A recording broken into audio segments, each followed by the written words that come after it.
Resourceful Designer, episode 274, The Danger of Being Home Alone.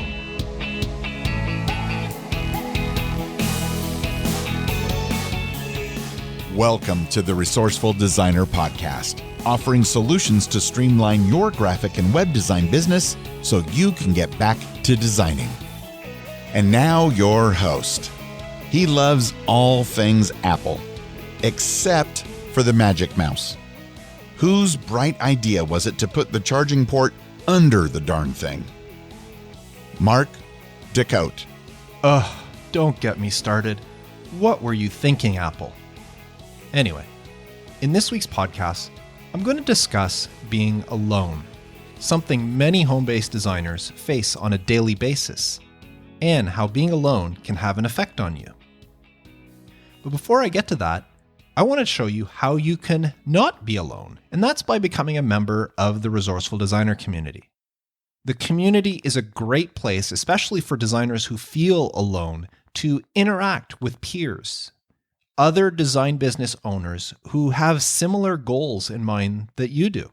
They want their business to grow and succeed. And the community members are there for each other. We're there for advice, we're there for critiques, we're there for accountability, encouragement, the whole bit. Now, I agree that working by yourself is wonderful. I would not have it any other way.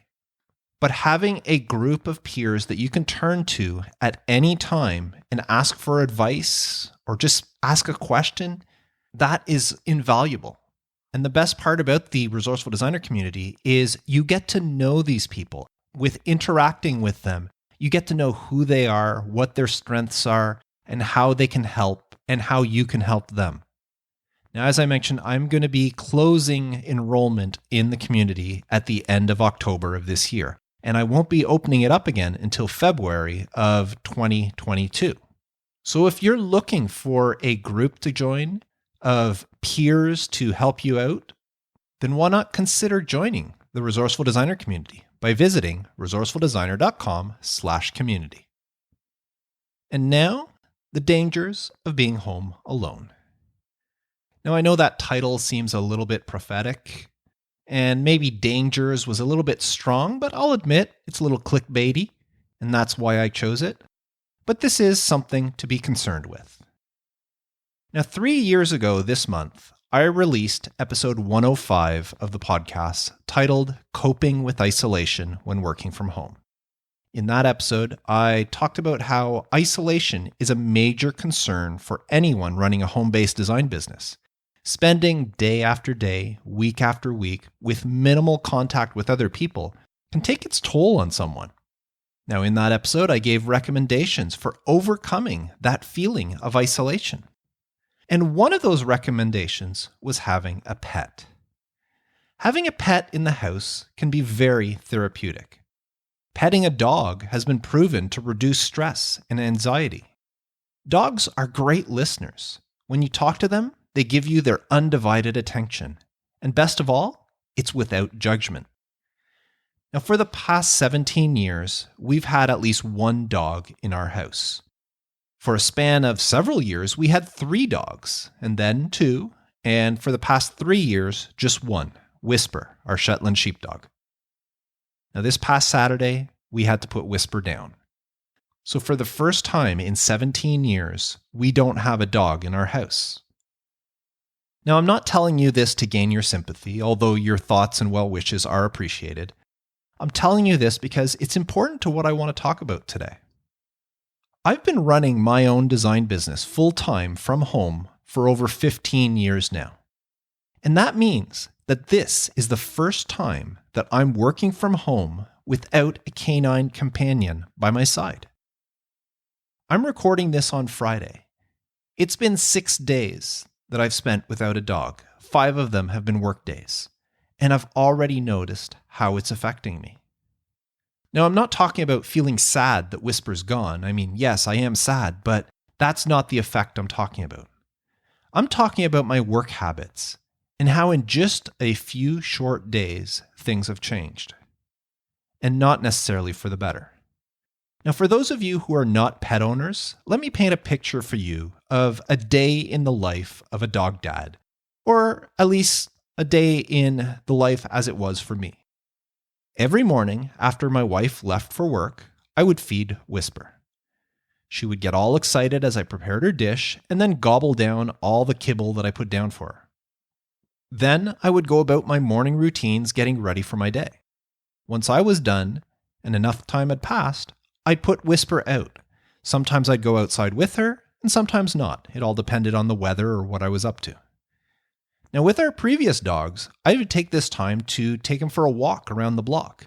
But Whisper had medical issues that prevented her from walking long distances, and she was content to just mosey around the backyard at her own pace. And when she was ready to come back in, she would let out a bark at the back door. At that point, it was time for me to get to work. Now, sometimes, later in the morning, she would bark again to go outside. I'd get up from my computer, walk to the back door, and put her out before returning to work, but keeping an ear out for when she would bark, saying it's time to come back in. At lunchtime, after eating my meal, I would often go outside and walk around with her. Shetland Sheepdogs are herding dogs, so I would just walk around the backyard or sometimes walk around the house in random patterns, and Whisper would follow me leisurely at her pace. It would be the only way she would get some exercise.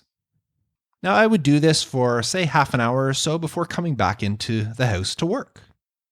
And then somewhere around 3 p.m., which was doggy snack time, Whisper would let me know she wanted a treat. I'd get up from my computer, go to the kitchen, and select one of the many varieties of treats we had for her. I'd make her do some sort of small trick or something in order to earn her reward, and then give her the treat. And then, of course, put her out once again. Once she was back inside, I was then pretty good for the rest of the day until my wife got home. And that was pretty well my daily routine. But this past week, without Whisper to take care of, things changed a lot. After my wife left in the morning, I got ready and immediately got to work.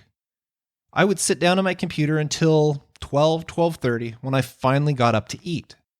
I'd maybe spend 15 or 20 minutes preparing and then consuming my lunch before going straight back to my computer and work until my wife got home. And this was my new routine every day this week.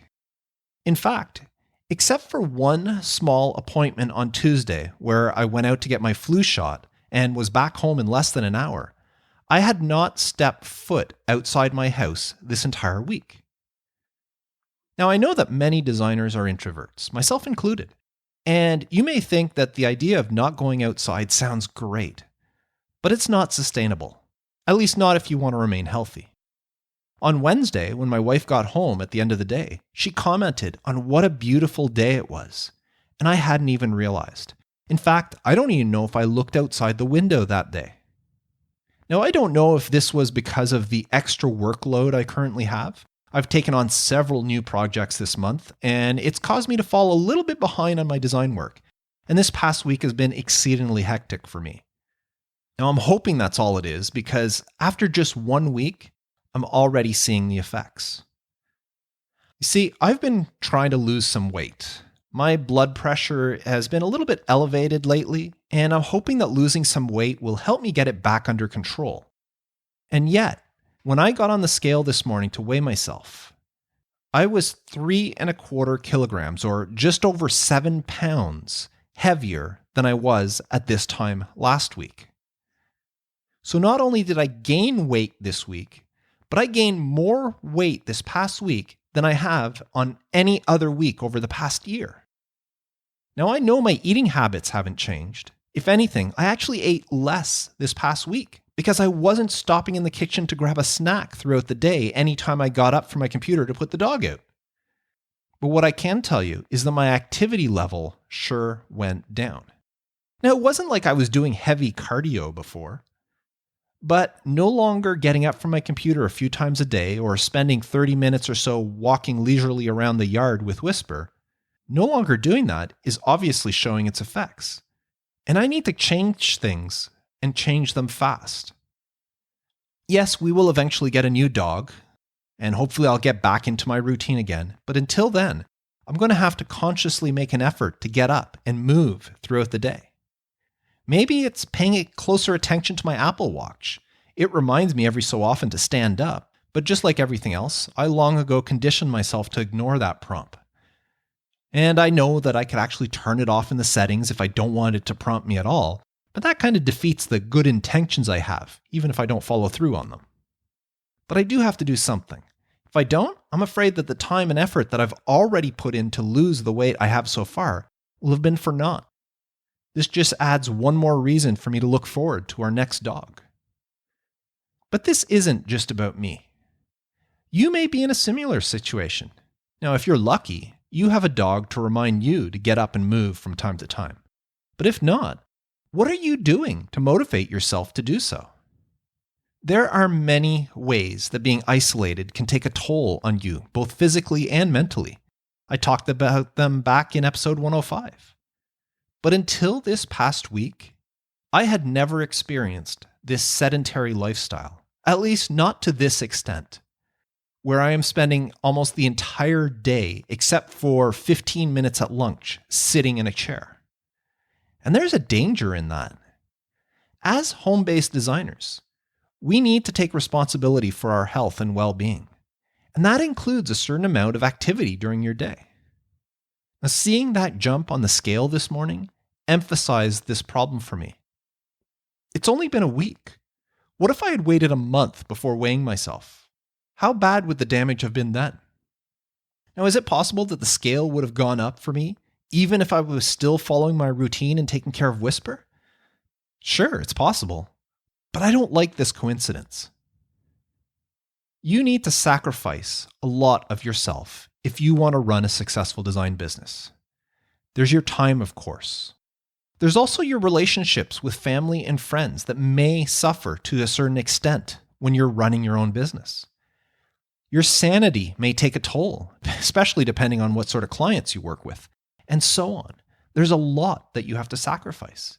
But that investment in your business shouldn't come at the cost of your health. I didn't realize how the little bit of activity I did each day could add up, or the effects of eliminating that activity would have on me. And I'm glad it only took me a week to realize it. Now that I know, I can remedy it. In fact, as soon as I finish recording this, I plan on going for a walk around the block.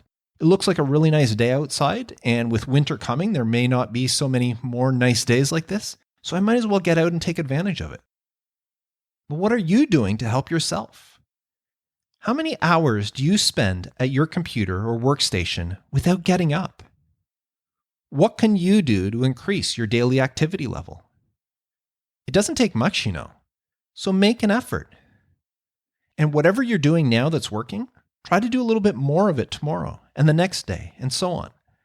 Because the healthier you are, the longer you'll be around to run your design business. So it'll all pay off in more ways than one. Now, I don't have the one true answer to this question on how you should go about doing this. I wish I did. But every person, including you, has to find their own solution to this problem. But it should definitely be something that you're looking for. And if you do have a solution that is working for you, something that allows you to get up and stay active even when you have a hectic work schedule to get to, please share it with me. I would love to know how you remind yourself to stay active, especially during the workday. Send me an email at feedback@resourcefuldesigner.com and let me know. Who knows? I may take your advice and add it to my own routine, at least until our next dog and things get back to normal. Well, that's all I had to say. I know this is a really short episode, but I thought it was a really important message to share. And something that really surprised me when I got on the scale this week and I saw what 1 week can do. And I hope that you take it as seriously as I am now. So thank you very much for listening. Don't forget that the Resourceful Designer community will be closing at the end of October. So if you were planning on joining, now's your chance.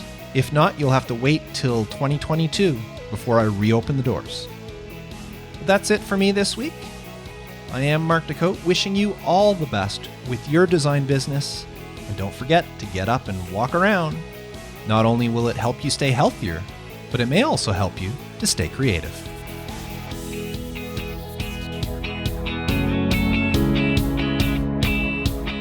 Thanks for listening to the Resourceful Designer Podcast at resourcefuldesigner.com.